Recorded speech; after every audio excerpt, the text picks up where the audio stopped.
Hello, and welcome to our video about the Bay of Pigs invasion. It was a defining moment of the Cold War and had significant ramifications for the United States' relationship with Cuba and the world. To understand what happened, we need to go back to the early 1960s. In 1959, Fidel Castro and his communist regime took power in Cuba, and the U.S.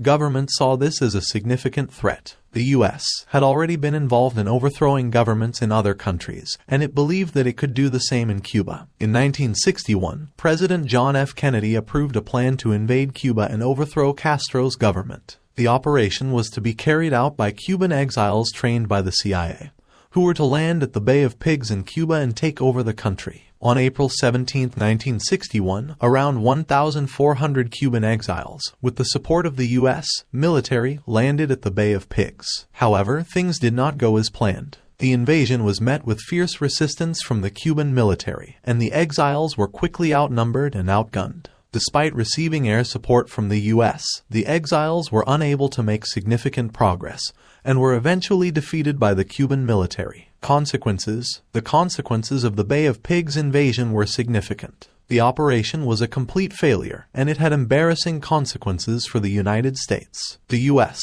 was seen as an aggressor, and it damaged its reputation in the eyes of the international community. The invasion also led to increased tensions between the U.S. and Cuba, and it further strengthened the resolve of Fidel Castro and the Cuban government. In conclusion, the Bay of Pigs invasion was a pivotal moment in history that had significant consequences for the United States and Cuba. It was a failed attempt to overthrow the Cuban government, and it damaged the U.S. reputation on the world stage. The operation also had long-term ramifications, leading to increased tensions between the U.S.